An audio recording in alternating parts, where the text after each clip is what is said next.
الحمد لله رب العالمين، والصلاة والسلام على سيد الأنبياء والمرسلين محمد وعلى آله وأصحابه أجمعين. أما بعد، فأعوذ بالله من الشيطان الرجيم. بسم الله الرحمن الرحيم. يا أيها الذين آمنوا ادخلوا في السلم كافة ولا تتبعوا خطوات الشيطان إنه لكم عدو مبين. وقال تعالى في مقام آخر: ولا تهنوا ولا تحزنوا وأنتم الأعلون إن كنتم مؤمنين. وقال تعالى في مقام آخر: إن الله لا يغفر أن يشرك به ويغفر ما دون ذلك لمن يشاء. وقال تعالى في مقام آخر: إن الشرك لظلم عظيم. صدق الله العلي العظيم. اللهم صل على سيدنا نبينا ومولانا محمد وعلى آل سيدنا نبينا ومولانا محمد وبارك وسلم. واجب الاحترام، قابل صد احترام، معزز مکرم محترم، باوفا بہادر نڈر بے باک بے خوف توحید و سنت کے پروانوں، اصحاب رسول کے دیوانوں،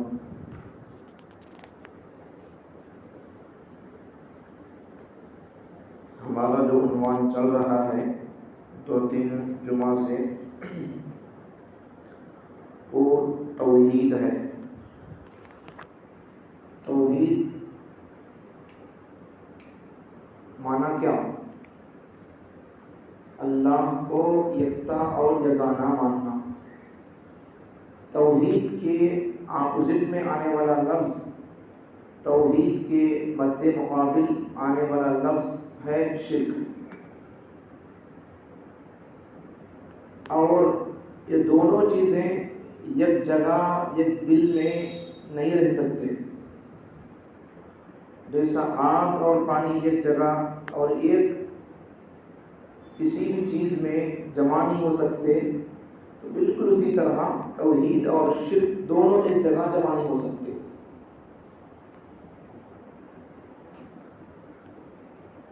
جیسا سچ اور جھوٹ، حق اور باطل، نیکی اور برائی،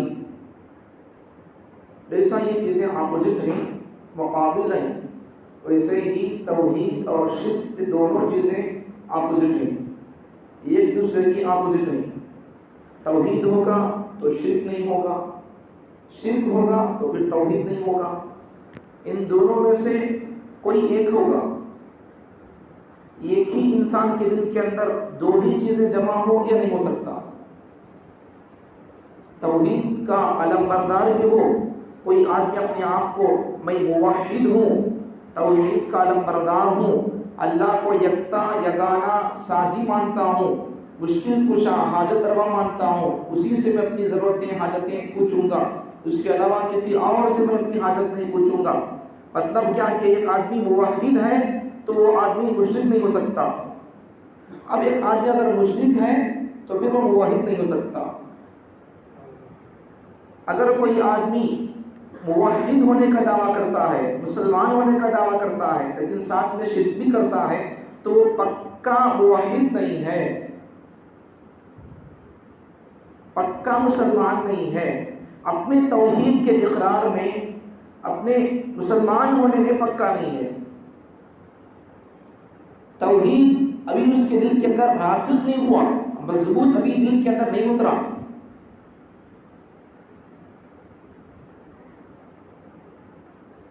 اللہ رب العزت نے جتنے پیغمبروں کو بھیجا، ابا آدم علیہ السلام سے لے کر حضور صلی اللہ علیہ وسلم تک جتنے انبیاء آئے، جتنے پیغمبر رسول آئے، ان تمام پیغمبروں کا ایک کام تھا، ایک مقصد تھا، وہ ہے توحید۔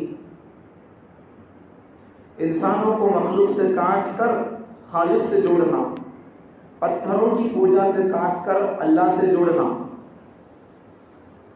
درختوں کی پوجا سے نکال کر اللہ سے جوڑنا، یہ ان کا مقصد اور مشن ہوتا تھا۔ ہر نبی نے آ کر اسی کا پیغام اور اسی کا پرچار کیا کہ یہ خدا کو مانو، یہ خدا کی مدد کرو، یہ خدا کوئی حاجت روا مشکل کشا سمجھو، اس کے علاوہ کوئی اور الہ نہیں ہے، اس کے علاوہ کوئی اور معبود نہیں ہے، اس کے علاوہ کوئی اور رازق نہیں ہے، اس کے علاوہ کوئی آپ کو بچہ دینے والا نہیں ہے، اس کے علاوہ آپ کو کوئی بچی دینے والا نہیں ہے، اس کے علاوہ کوئی آپ کی ضرورت کو پورا کرنے والا نہیں ہے، اس کے علاوہ اس ایک اللہ خالق مالک رازق کے علاوہ کوئی آپ کو نوکری لگانے والا نہیں ہے، کوئی آپ کی بچی کو رشتہ لگانے والا نہیں ہے۔ شادی ہو کر 10-20 سال ہو گئے، اب تک بچہ نہیں ہوا، بچی نہیں ہوئی، تو آپ کو بچہ دینے والا بھی اللہ ہی ہے۔ کوئی انسان کسی کو بچہ دیتا نہیں، کوئی پتھر کسی کو بچہ دیتا نہیں، کوئی درخت کسی کو بچہ دیتا نہیں، چاند کی پوجا کرنے سے بچہ ہوتا نہیں، سورج کی پوجا کرنے سے بچہ ہوتا نہیں، کسی ولی کی مزار اور قبر پر جا کر منتیں مانگنے سے، مرادیں مانگنے سے میرے یہاں بچہ ہو گیا تو میں آپ کے نام پر یہ کروں گا، میرے یہاں اگر بچی ہوگی تو میں آپ کے نام پر یہ کروں گا، فلاں کام کروں گا، فلاں کروں گا، میں جنہ چڑھاؤں گا، آپ کے نام پر میں بکرا ذبح کروں گا، یہ ساری چیزیں شرک کی قسموں میں آ جاتی ہے۔ اللہ ایک ہی ہے، اس کے علاوہ کوئی اور نہیں۔ پیغمبروں کے زمانے کے مشرکوں اور نافرمانوں کا حال یہ تھا کہ وہ لوگ بتوں کی پوجا کرتے تھے، لات، عزا، سبل اور حبل کی پوجا کرتے تھے۔ یہ سب ان کے زمانے کے بتوں کے نام، لات، عزا، حبل، ان کے زمانے کے بتوں کے نام، ان کی پوجا کرتے تھے۔ قرآن مجید کے 21ویں پارے میں ہے، سورہ عنکبوت کے آخر میں، قرآن سے مسلمانوں قرآن سے رشتہ رکھو، قرآن سے رشتہ مضبوط کیے بغیر، علماء سے رشتہ مضبوط کیے بغیر ہماری مسلمان قوم کبھی بن نہیں سکتی۔ ہمارے مسلمانوں کے عقیدے، ایمان سلامت نہیں ہے، اس کی گارنٹی کوئی دے تو دے، میرے پاس اس کی کوئی گارنٹی نہیں ہے۔ قرآن کو مضبوطی سے پکڑے بغیر، پڑھے بغیر، سنے بغیر، سمجھے بغیر، علماء سے اپنا رشتہ مضبوط کیے بغیر اس کا ایمان سلامت نہیں ہو سکتا۔ معلوم ہی نہیں ہے کیا جملہ بولنے سے کفر ہو جائے گا، آدمی کافر ہو جائے گا، معلوم ہی نہیں ہے۔ کبھی آپ کے سامنے عرض کروں گا 30-25 ایسے جملے، ایسی باتیں ہیں جب بندہ ان کو کہہ دیتا ہے تو آدمی کافر ہو جاتا، مثال کے طور پر۔ اس لیے علم سے رشتہ مضبوط رکھو، علماء سے رشتہ مضبوط رکھو، قرآن کی تلاوت کرو، قرآن سیکھو، قرآن پڑھایا جا رہا، قرآن سمجھایا جا رہا ہے۔ آپ کو اور مجھے شکر ادا کرنا چاہیے کہ اللہ تعالیٰ ہم سے قرآن کی خدمت کا کام لے رہا ہے، پڑھنے کا موقع دے رہا ہے، سننے کا موقع دے رہا ہے، سمجھنے کا موقع دے رہا ہے، شکر ادا کرنا چاہیے۔ اس مجلس میں، محفل میں دل جمعی کے ساتھ، دلچسپی کے ساتھ بیٹھنا، سننا، سمجھنا، اس پر عمل کرنے کا ارادہ اور نیت، شوق، جذبہ لے کر آنا چاہیے۔ بلکہ روز جو تفسیر درس قرآن کے نام سے ہوتی ہے، آدمی اسے دہراتا رہے یا پھر فون کے اندر ریکارڈ کر کے بار بار سنتا رہے، میرے اللہ نے آج کے سبق اور آج کی آیت میں، آج کی تفسیر میں کیا بات کہی، میرے لیے آج کی آیت میں کیا پیغام ملا، کس کام کو کرنے کا آج کے سبق کے اندر پیغام ملا، کس کام کا اللہ حکم دیا، کس چیز سے اللہ منع کر رہا ہے، آج کے سبق میں بات کیا آئی۔ ہماری توجہ اس طرف جاتی نہیں، اس کی ہمارے کو ضرورت بھی نہیں ہے، ایسا سمجھتے۔ یہی وجہ ہے قرآن کو جب چھوڑ دیے تو پھر قرآن کا خالق، قرآن کا کلیم تب چھوڑ دیا مسلمانوں کو۔ جب کلام اللہ کو مسلمان قوم چھوڑ دی تو کلیم، جس کا کلام ہے، وہ کلیم انسانوں کو، مسلمانوں کو چھوڑ دیا، ان کی طرف توجہ کرنا چھوڑ دیا۔ اب ہوا کیا، ہو رہا ہے کیا، مسلمان ذلیل و خوار ہے، ذلت کی بستی میں ڈوبا اور پڑا اور مبتلا ہے، چاروں طرف سے دشمن مسلمانوں کو ختم کرنے کی پلاننگیں، منصوبے، سازشیں رچ رہے ہیں، مسلمانوں کی اس کی کوئی خبر نہیں۔ بڑی آزادی سے گویا آج کے مسلمان اس طرح مطمئن ہو کر زندگی گزار رہے ہیں گویا کہ یہ عمر فاروق کا زمانہ ہے، ابوبکر صدیق کا زمانہ ہے، عثمان غنی کا زمانہ ہے، جبکہ ان خلفائے راشدین کے زمانے میں بھی فتنے دبے ہوئے نہیں تھے، فتنے نہیں تھے، ایسی بات نہیں، بلکہ آج کے دور میں اگر فتنے دیکھیں گے تو دو طرح کے ہیں، اندر کے بھی فتنے ہیں، باہر کے بھی فتنے ہیں، ایمان کے لٹیرے بھی موجود ہیں، جان کے لٹیرے موجود ہیں، لیکن ان خلفائے راشدین ابوبکر کے زمانے کے اندر تو ایمان کے لٹیرے موجود تھے، نبوت کا دعویٰ کرنے والے موجود تھے، مسیلمہ کذاب نبی ہونے کا دعویٰ کیا، یہ فتنہ اسی وقت سے شروع ہوا۔ حضور اکرم صلی اللہ علیہ وسلم نے اس کے خاتمے کے لیے ایک لشکر روانہ کرنے کے لیے کہا تھا۔ حضور کے انتقال کے بعد ابوبکر صدیق رضی اللہ عنہ جب خلیفہ بنے تو سب سے پہلا کام مسیلمہ کذاب جو نبی ہونے کا دعویٰ کرتا ہے اس کے خاتمے کے لیے لشکر کو روانہ کیا۔ اب مسلمان کیسا بے فکر ہے سمجھ میں نہیں آتا۔ ہمارے خلفاء، ہمارے صحابہ کے زمانے اور ان کی زندگیاں، ان کے دور اور ان کے زندگی کے اندر فتنے نہیں تھے، ایسی بات نہیں تھی، فتنے ابھر کر آ رہے تھے۔ اب یہ تو بالکل قیامت کے قریب کا دور ہے۔ اب دنیا اپنی زندگی تقریباً 70% پار کر چکی ہے، بڑھاپے کے اندر دنیا قدم رکھ چکی ہے۔ آج سے تقریباً 10 سال پہلے 2012 میں یا 11 میں ایک ہوا پھیل گئی پورے ہندوستان کے اندر، پوری دنیا کے اندر، 2012 میں قیامت آئے گی، 2012 میں دنیا زمین آسمان ٹوٹ کر فنا ہو جائیں گے، یہ وبا پھیلی تھی، یہ ہوا پھیلی تھی۔ کسی کے کہنے سے، کسی کے ریسرچ سے قیامت آتی نہیں، قیامت کا علم کسی کے پاس ہے بھی نہیں، خود حضور کے پاس قیامت کا علم نہیں تھا۔ قرآن مجید کے 22ویں پارے میں اللہ کے نبی ارشاد فرماتے ہیں، اللہ نے قرآن مجید میں فرمایا، اے پیغمبر آپ سے لوگ آ کر پوچھتے رہیں گے، یسألونک عن الساعہ، پیغمبر آپ سے لوگ قیامت کے بارے میں سوال کریں گے، آپ کیا کہو، قل انما علمها عند اللہ، اس کا علم تو میرے پاس بھی نہیں ہے، اللہ کے پاس اس کا علم ہے۔ قیامت جس کا علم پیغمبر کو نہیں ہے، جبکہ پیغمبر کا تعلق اللہ سے بذریعہ وحی کے ہوتا ہے، پیغمبر پر وحی آتی رہتی ہے۔ اب جس کا تعلق کانٹیکٹ اللہ سے ہو، جبرائیل فرشتے کے ذریعے سے، اب اس کو معلوم نہیں ہے قیامت کب آئے گی، لیکن آج کے سائنسدان، آج سے 10 سال پہلے کے سائنسدان کہتے تھے کہ قیامت 2012 کے اندر آ جائے گی۔ اور افسوس کی بات یہ ہے کہ سائنسدانوں کے کہنے پر، ڈاکٹروں کے کہنے پر، انجینئروں کے کہنے پر اور فلاں بڑے بڑے لوگوں کے کہنے پر ہماری مسلمان قوم بھی ان کی باتوں پر یقین کر لیتی ہے۔ یقین تو آپ کو پیغمبر کی بات پر کرنا تھا۔ مشکات شریف مدرسوں کی طرف پڑھائی جاتی ہے کتاب، حدیث کی کتاب، اس کتاب کی پہلی حدیث جبرائیل کے نام سے بڑی لمبی چوڑی حدیث ہے۔ اس حدیث کے آخر میں یہی جملے، جب حضرت جبرائیل علیہ السلام ایک انسانی شکل لے کر آئے تھے، پیغمبر صلی اللہ علیہ وسلم سے آ کر سوالات کرنے لگے، اسلام کیا ہے، دین کیا ہے، احسان کیا، یہ تمام چیزیں پوچھیں، پیغمبر صلی اللہ علیہ وسلم کو جواب دیے جبرائیل علیہ السلام کو۔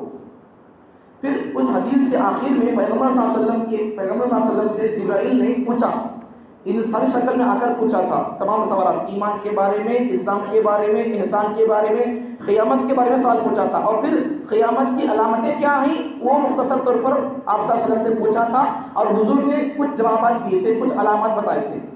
تو جب جبرائیل نے حضور سے پوچھا تھا یا رسول اللہ قیامت کب آئے گی، تو حضور نے کیا جواب دیا، سوال جس سے کیا جا رہا ہے، مطلب حضور سے جس سے سوال کیا جا رہا ہے وہ بھی نہیں جانتا ہے، مجھے بھی نہیں معلوم ہے، یہ حضور فرما رہے ہیں۔ اب قیامت کے علم کس کے پاس ہے؟ اللہ کے پاس ہے۔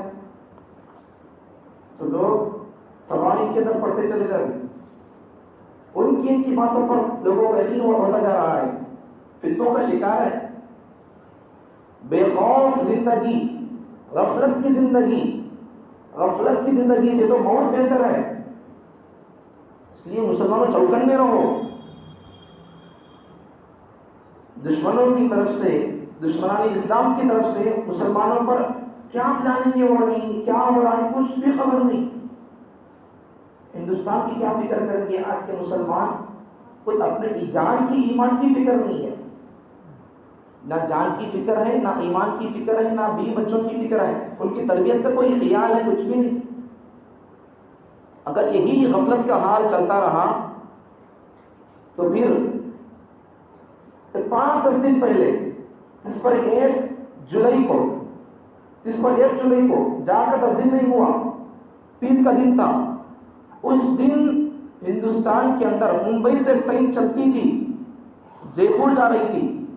ایک پولیس آفیسر نے، جو دشمنوں کا پروپیگنڈا اور ان کی طرف سے آیا ہوا آدمی تھا، ان کا چیلا تھا، آیا ٹرین میں گھسا، اس کے ایک سینئر آفیسر کو مار دیا. وہ غیر مسلم تھا. اور پھر دوسرا ڈبہ بدل کر 3 مسلمانوں کو قتل کیا. 3 مسلمانوں کو گولی چلائی. 3 مسلمان تھے. عجیب اور تعجب اور افسوس کی بات یہ ہے، جتنے حضرات ٹرین کے ڈبے میں تھے سب کے سب یا تو ویڈیو ریکارڈ کر رہی یا پھر خاموش ہیں. اصل بات یہ ہے کہ آج انسانوں کے اندر سے انسانیت ختم ہو گئی. مانوتم جسے تیلگو میں بولتے، اسے اردو میں انسانیت بولتے، تو ختم ہو گئی. وہ کسی کو کیا تو ہو رہا ہے، کسی کو کون تو کیا تو پکڑ کر لے جا رہا، کچھ پوچھتے نہیں. ہمت نہیں ہے. ہمت کہیں کو نہیں ہے، توحید پر پختہ نہیں ہے، اس کا ڈر نہیں ہے. جب مسلمان جس کا یقین، جس کا دعویٰ اللہ کو ماننے کا ہے، قرآن کو ماننے کا ہے، جنت پر یقین ہے، دوزخ پر یقین ہے، قبر پر یقین ہے، اب وہ اللہ سے نہیں ڈر رہا ہے، خالق سے نہیں ڈر رہا ہے، تو ظاہری بات ہے کہ اس کے دل کے اندر مخلوق کا ڈر آ جائے گا. اب اس کے گلے پر بھی کوئی چاقو چلائے، تلوار چلائے تو کیا، کئی کو چلا رہا تو چاقو میرے اوپر، کئی کو مار رہا، یہ ریزن نہیں پوچھے گا، مارتا کبھی تو مارتا. ایسے کچھ دن ہو جائے گی قوم جب توحید میں پختہ نہیں ہوں گے، جب ڈر خدا کا نہیں ہوگا، تو پھر یہ حالتوں کا سامنا کرنا پڑے گا. اب 3 مسلمانوں کو گولی چلا کر کہتا ہے اگر ہندوستان میں رہنا ہے تو دونوں کو ماننا پڑے گا، دونوں کو ووٹ دینا پڑے گا، مودی اور یوگی کو ماننا پڑے گا. اب ان کی بات پر کوئی ایک تبصرہ کرنے والا، کوئی بات پوچھنے والا نہیں. سب کے اندر بزدلی چھا گئی، سب کے اندر بے ہمتی چھا گئی. ہمت کسی کے پاس نہیں پوچھنے کی تو کیوں مار رہا. ہندوستان فتنوں فسادات کا ایک مرکز بن چکا ہے اور ٹارگٹ مسلمان. جہاں کہیں دیکھو مسلمانوں پر حملہ، مسلمان قتل و غارت گری کا شکار، دشمنوں کا نشانہ مسلمان. ایک مثال، ایک واقعہ لطیفہ کیا، ایک جنگل میں ایک آدمی گیا شکار کرنے کے لیے، گیا اور جنگل کے اندر سیر و تفریح کر رہا تھا، گھومتا پھرتا تھا. اچانک سے سامنے سے شیر آ گیا.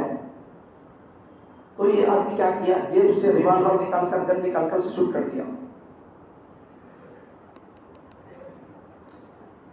اب دوسرے دن اخبار میں، نیوز میں کیا خبر آئی، چونکہ مارنے والا مسلمان تھا اس لیے کیا خبر آئی سامنے، ظالم مسلمان نے معصوم شیر کو مار دیا.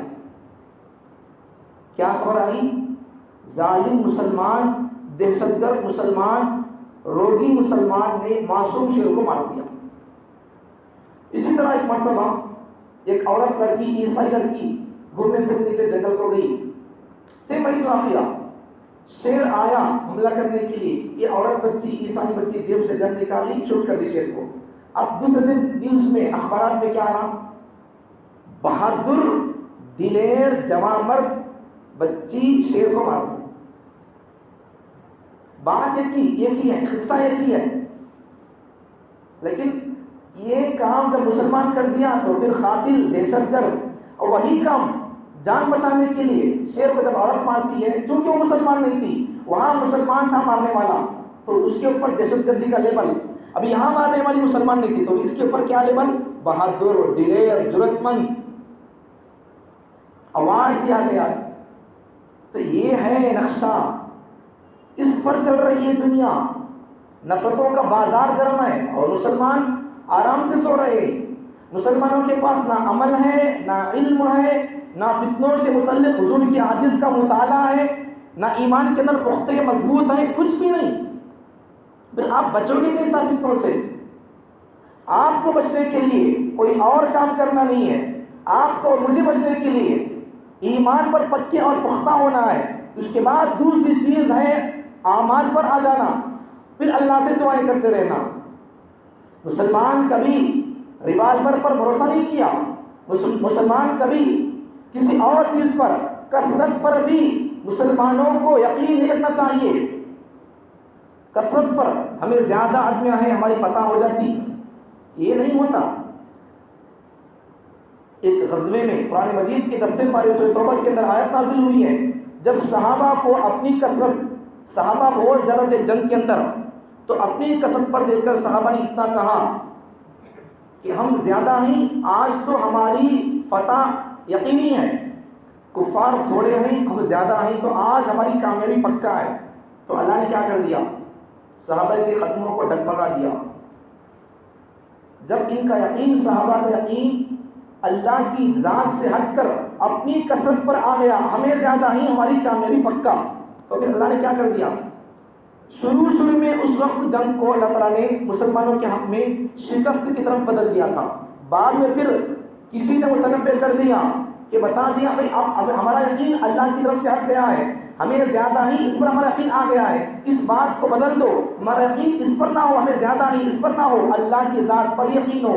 تو پھر جب یقین اپنی کثرت سے ہٹ کر اللہ پر گیا تو پھر اللہ نے کامیابی دی۔ ہمارے پاس ہے کیا؟ کرتے بھی کیا مسلمان؟ لیکن مسلمانوں کو بدنام کیا جا رہا ہے۔ دلی کے اندر مسجد کو جلایا گیا، مسجد کو آگ لگائی گئی، امام صاحب کو 150-200 آدمی سنگت پر کو مارے پیچھا کر کے۔ یہ سب قیامت کی علامتیں ہیں۔ مسلمان اب بھی نہیں جانتے۔ اگر آج کی بات تو آج کا دور، آج کا ماحول ایسا ہے، ایک زمانے میں کہتے تھے کہ سفر کرنا ہو تو 1-2 جنے جانا، بھائی سفر میں ایک آدمی جانا، صحیح بات ہے، اسلامی تعلیمات میں سے ہے کہ آدمی تنہا سفر نہ کرے، کب کیا ضرورت میں شادی ہے سمجھ میں نہیں آتا۔ حتیٰ کہ قرآن اور حدیث کی روشنی میں اگر دیکھیں گے تو رات کے وقت میں آدمی تنہا پیشاب کو بھی نہ جائے، کیوں؟ کہیں دور کوئی چیز نظر آتی، پٹا ہلتا رہتا کان تو بھی، یہ آدمی دیکھ کر کیا سمجھے گا؟ نیند سے ابھی اٹھا ہے، ابھی غفلت چھائی رہتی ہے، دیکھ کر کیا سمجھے گا؟ جنات ہے، شیطان ہے، ہلتا ہے، بلاتا ہے مجھے، حالانکہ وہ جنات نہیں، شیطان نہیں، اجلا پٹا ہے، پلاسٹک کا پٹا، چاول کا پٹا ہے۔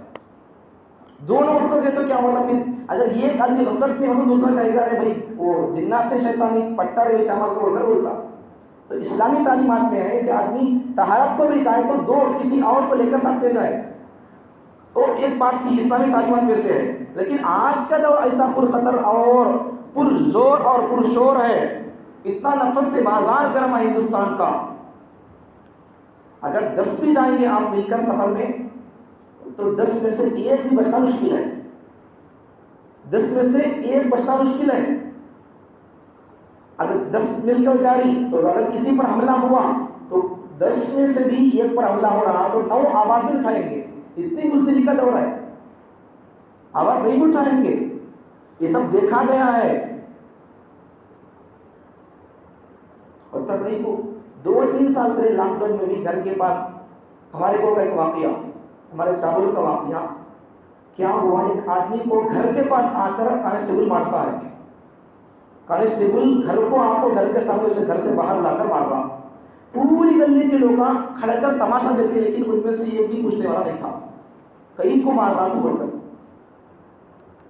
وجہ کیا تھی مارنے کی معلوم؟ گاؤں میں سینٹر میں نہیں جانا بول کر باہر کاٹی ڈال دیے. اس کی ٹریکٹر تھی, ٹالی تھی, وہ کہیں گیا تھا, لے کر گھر کو آ رہا تھا. اب وہ ڈالے سو کاٹی کے رمبے ادھر کر آیا. اب اس کی وجہ سے گھر کو جا کر گھر سے بلا کر مارا اسے. پورا گلی کا مجمع کیا کر رہا, تماشا دیکھ رہا. اب یہی حال ہوگا, یہی حال ہوگا. اب بھی اگر مسلمان بیدار نہیں ہوئے, توحید پر نہیں آئے, اب بھی عقل سے کام نہیں لیے, اب بھی اللہ پر بھروسہ نہیں رکھے, اب بھی اعمال پر نہیں آئے, اب بھی جیسا اب ٹائم کتنا ہوا, 1:07 ہوا, اب بھی مسجد کا یہ حال ہے. جبکہ جمعے کی اذان ہونے کے بعد, جمعے کی اذان جب پہلی اذان ہو جاتی ہے تو آدمی کو اپنا کوئی ذاتی کام کرنا بھی جائز نہیں ہے, پیسہ کمانا بھی جائز نہیں ہے. اب اتنا ٹائم ہو کر بھی اگر مسلمان قوم اب آتی ہے تو پھر بیدار کیا ہوگی. آج کی مسلمان قوم اتنی غفلت میں پڑی ہوئی ہے, ان کو جگانے کے لیے صرف جمعے کا بیان نہیں, روز 2 گھنٹے بیان کر تب بھی ہماری مسلمان قوم جاگنا بہت مشکل ہے. جاگے گی نہیں ہماری قوم, اتنی سست اور اتنی غفلت میں پڑی ہوئی ہے, جاگے گی نہیں. ایک ہندو رائٹر اور ایک ہندو آدمی اپنے کسی کاپی کسی پیپر میں ایک بات لکھا, بڑی عجیب بات لکھا. ہمارے استاد محترم حضرت مولانا میاں محمد مزمل صاحب رشید اللہ برکاتہ نے ایک جلسے کے اندر بیان کیا, وہ ہندو کی بات کو بڑی اچھی لگی بات, آپ کو سن کر آپ کو بھی ہوش اڑ جائیں گے. ایک ہندو آدمی ایک بات کہتا ہے اپنی قوم سے, سنو تمہیں میری قوم کے لوگوں سنو, اب مسلمانوں کے بارے میں تمہیں اس فکر میں نہ رہو کہ وہ مسجدوں کو جا رہے ہیں. تو مسلمانوں کے بارے میں اس بات پہ آپ دیکھ کر آپ دھوکہ نہیں کھانا کہ مسلمان ٹوپی لگا رہے ہیں, مسلمان ایمان میں پکے ہیں, توحید میں پکے ہیں, قرآن ان کے ہاتھ میں ہے. تم یہ نہ سمجھو, یہ نہ سوچو وہ مسجد کو بھی جاتا ہے, توحید پر پکا نہیں ہے. وہ نماز کے لیے ٹوپی لگاتا ہے, مسجد جاتا ہے, تب بھی توحید پر پکا نہیں ہے. قرآن سے پڑھنا نہیں آتا ہے, قرآن کا ترجمہ معلوم نہیں, اسے تفسیر معلوم نہیں ہے, ان کے پیغمبر کا نام تک اسے معلوم نہیں ہے, اس کا خالق کون ہے, اس پر کیسا ایمان لانا ہے, توحید کی کتنی قسمیں ہیں وہ تک معلوم نہیں ہے. تو ان کے بارے میں کیا بھی فکر کرنے کی ضرورت نہیں ہے.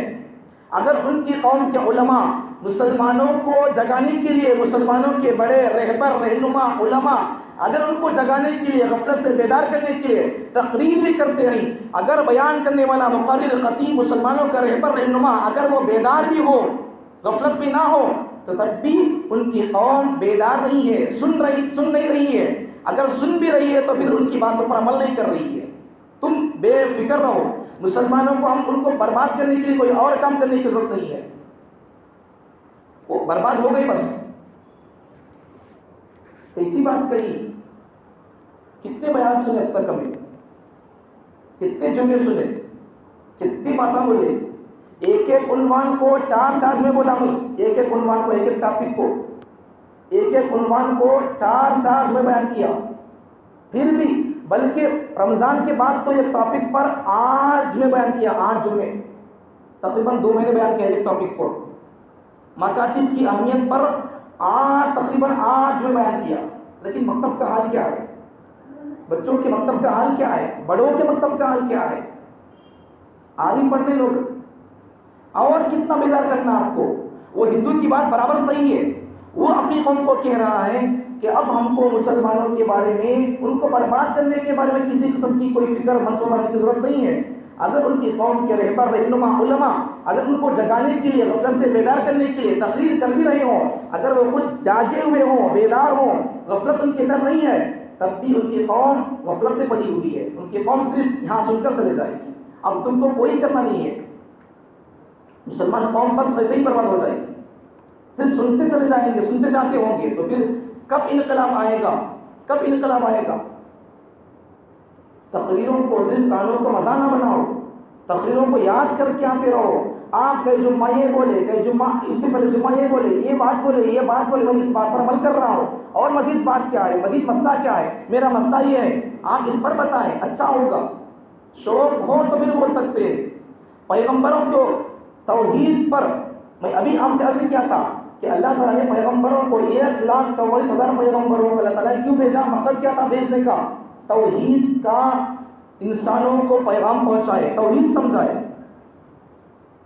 آدم علیہ السلام سے لے کر اب تک توحید کا پرچار ہو رہا ہے, توحید پر بیانات ہو رہے ہیں, لیکن اب تک بھی اتنے اللہ پیغمبروں کو بھیجا, اتنے اس امت میں اللہ تعالیٰ عالموں کو پیدا کیا، مفسروں کو پیدا کیا، محدثوں کو پیدا کیا، کیسے کیسے غضبناک ذہن کے لوگوں کو پیدا کیا، لیکن پھر بھی آج تک ہماری قوم مسلمان اب تک توحید پر نہیں آئی ہے۔ اب کب آئے گی توحید پر؟ توحید پر اعمال، نماز، روزہ، زکوٰۃ، یہ سب چیزیں بعد کی چیزیں، پہلے آدمی کم سے کم پہلے توحید پر تو پکا ہونا۔ توحید پکا ہے تو پھر بعد کی چیزیں قبول ہوگی۔ توحید پر اپنے برابر نہیں ہے تو پھر اس کی نماز کیا قبول ہوگی؟ اس کے سر سے ایک بارش اوپر نہیں جائے گی تو نماز۔ توحید پر تو کیا، اللہ کو ایک ہی ماننا، اللہ کو بھی مانتے، دوسروں کو بھی مانتے، اللہ سے ہی منت مانگتے، اور کس سے مانگتی؟ محرم میں آتے نہیں ہمارے سامنے حضرت، میں حضرت نہیں، تمہیں جسے مانتے وہ حضرت، ان کے سامنے مانگتے۔ پھر مسلمان کیا رہ گیا؟ ابھی مسلمان کیا ہوا؟ پھر بہت سارے لوگ، دیکھو ہمارے بولنے کا مطلب کیا ہے کہ آدمی جاندار چیز سے مانگتا ہے، جاندار چیز سے مانگتا ہے تو وہ جاندار چیز اس کی ضرورت پوری نہیں کر سکتی۔ مثال کے طور پر ایک آدمی میرے پاس آ کر پوچھا، آپ حافظ صاحب نہیں، عالم صاحب نہیں، مجھے شادی نہیں ہوئی ہے، مجھے بچے ہونا بول کر بولے، میں کیا کر سکتا ہوں؟ اچھا بھائی جاؤ دعا کر دوں، بولا تو ہوتا کیا؟ اسباب ہے، اس کے لیے کیا کرنا ہے کہ وہ کام کرنا، لیکن اللہ سے اگر مانگنا ہے، اللہ کی قدرت اور طاقت ایسی ہے کہ انسان کے لیے تو ایک نظام ہے اللہ کا بچے پیدا کرنے کا، لیکن اللہ کے لیے اس نظام اللہ تو جاری رکھا ہے نسل کا سلسلہ چلانے کے لیے قانون ہے، لیکن اللہ اگر چاہے تو پھر بغیر باپ کے بھی پیدا کر سکتے، جیسا کہ حضرت عیسیٰ علیہ السلام ہے بغیر باپ کے پیدا ہوئے، اللہ فرشتوں کو بھیجا، ان کی ماں کی اللہ تعالیٰ نے، اللہ کے فرشتے نے ان کی گریبان کے اندر پھونک مارا تو پھر ان کی ماں سے حضرت عیسیٰ علیہ السلام کی والدہ کو حمل کیا گیا، پھر پیدا ہوئے۔ اللہ کی اگر طاقت، اللہ اگر سمجھے چاہے تو پھر کیا بھی کر سکتے، انسان چاہے تو کچھ نہیں کر سکتا۔ ہم جن قبروں کے پاس جا کر مانگتے، جن سے منتیں مانگتے، میں وہی بول رہا ہوں کہ آج تک ہماری قوم ایمان پر، توحید پر برابر نہیں آئی ہے، توحید پر برابر نہیں آئی ہے۔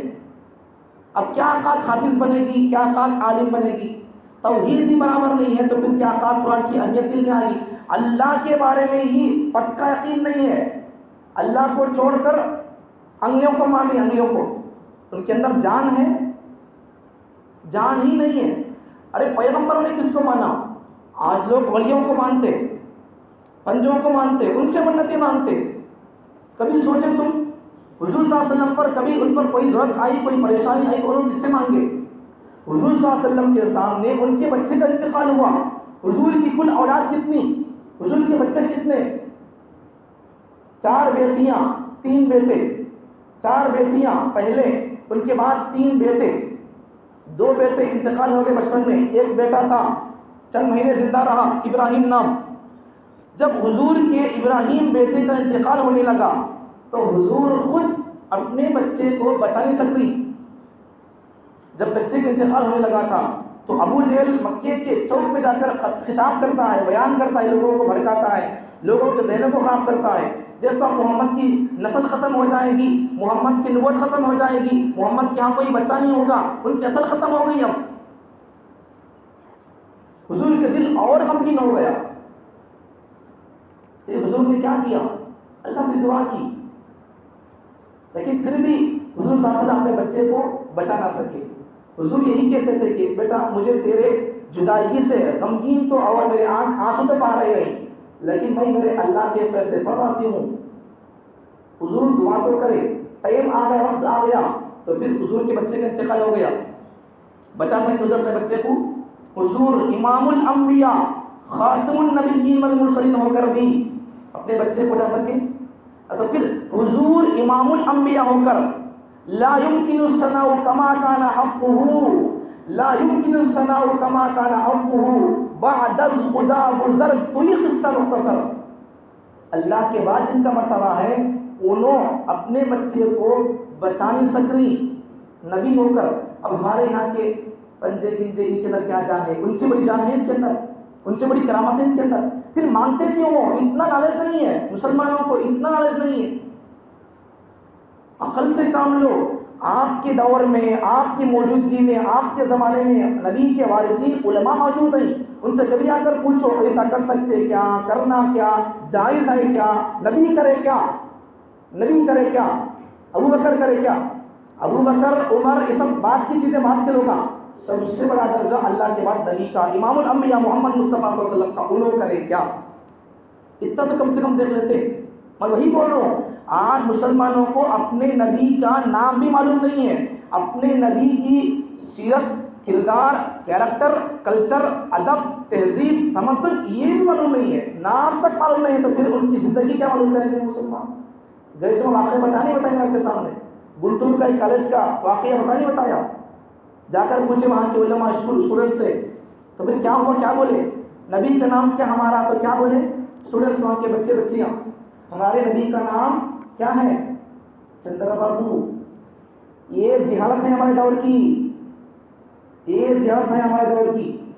آپ کو تعلیم سے آراستہ کرنے کے لیے ہم ہمیشہ موجود ہیں آپ کے سامنے.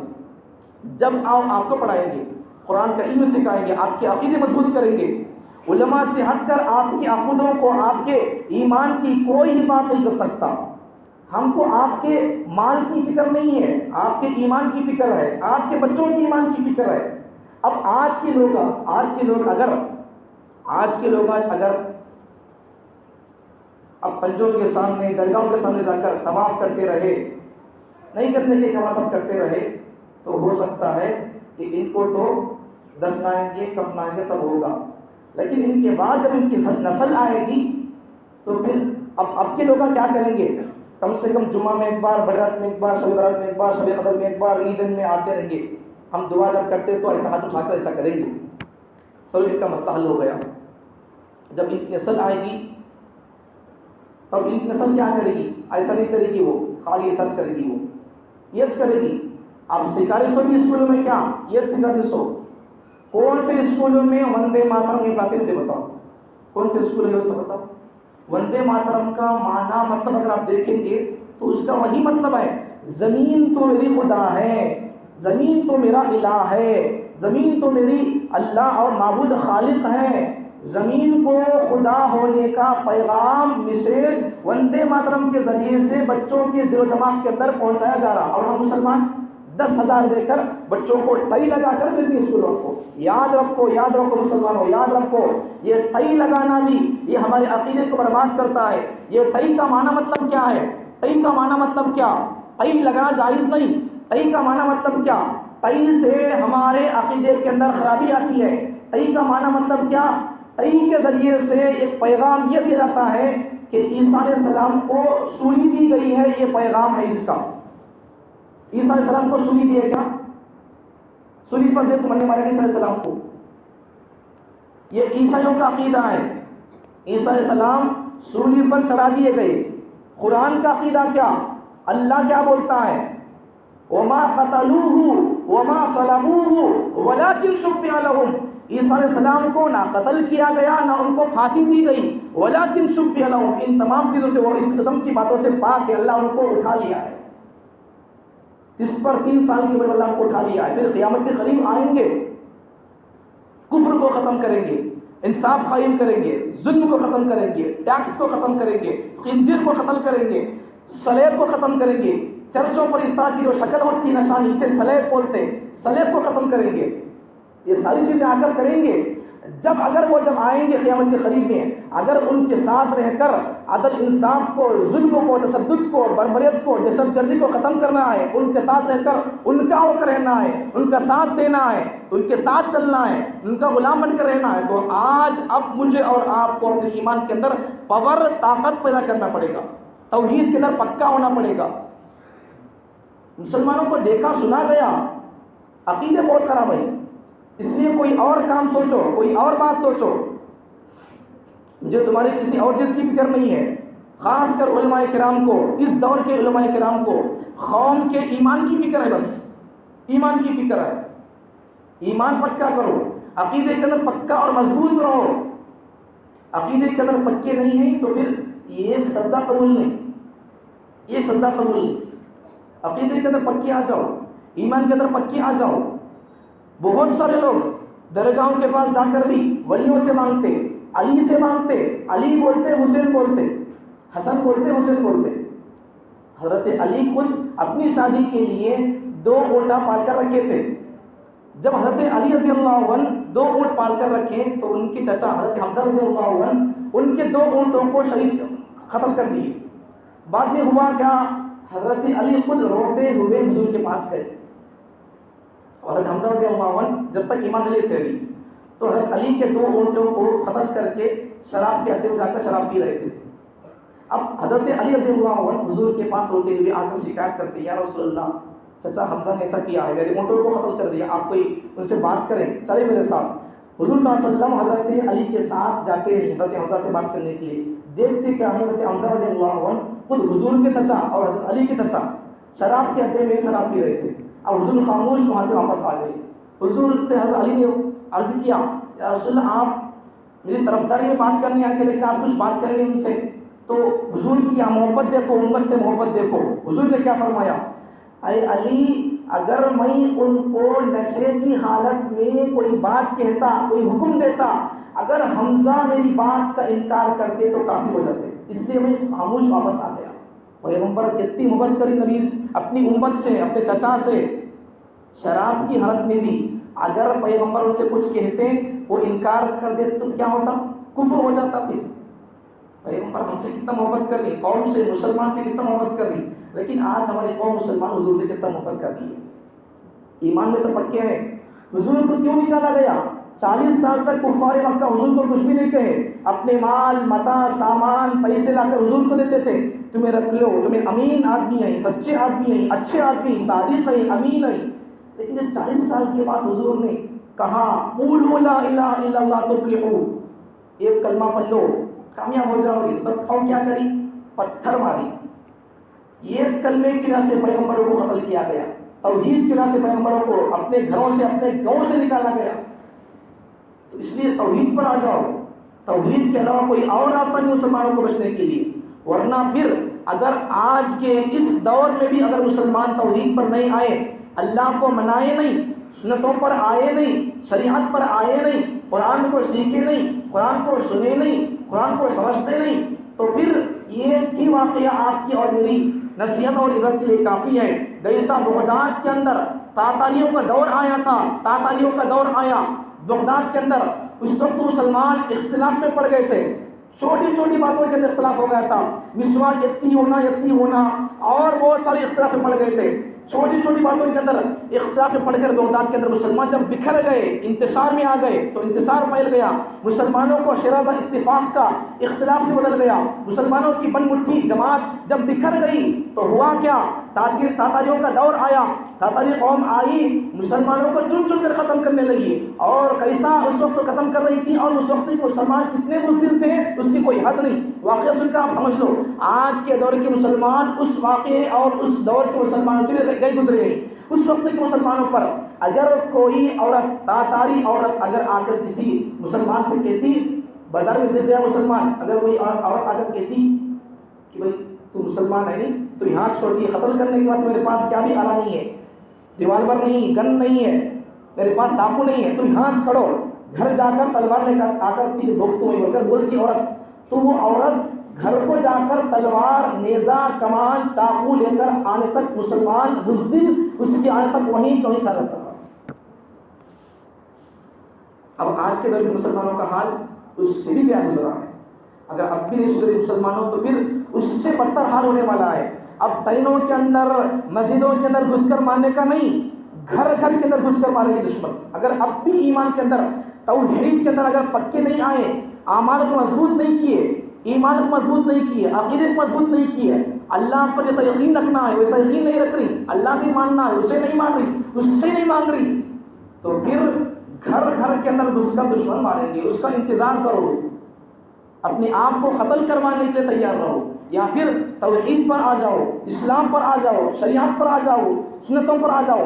آپ کو مقابلہ کرنے کے لیے، آپ کو مقابلہ کرنے کے لیے دشمنوں کا آپ کو اگر جواب دینا ہے، مقابلہ کرنا ہے، تو پھر اسلام پر آ جاؤ، توحید پر آ جاؤ، دعاؤں میں لگ جاؤ، درود میں لگ جاؤ، استغفار میں لگ جاؤ، سنتوں پر آ جاؤ۔ اگر ہماری مسلمان قوم، اگر ہماری مسلمان پوری قوم اگر جیسا ابو بکر مسلمان تھے اگر ویسی بن گئی تو کل صبح کا سورج مسلمانوں کے لیے کامیابی کا، فتح کا، نصرت کا، عمر جیسا بادشاہ آپ کے اور میرے سر پر حکومت کرے گا.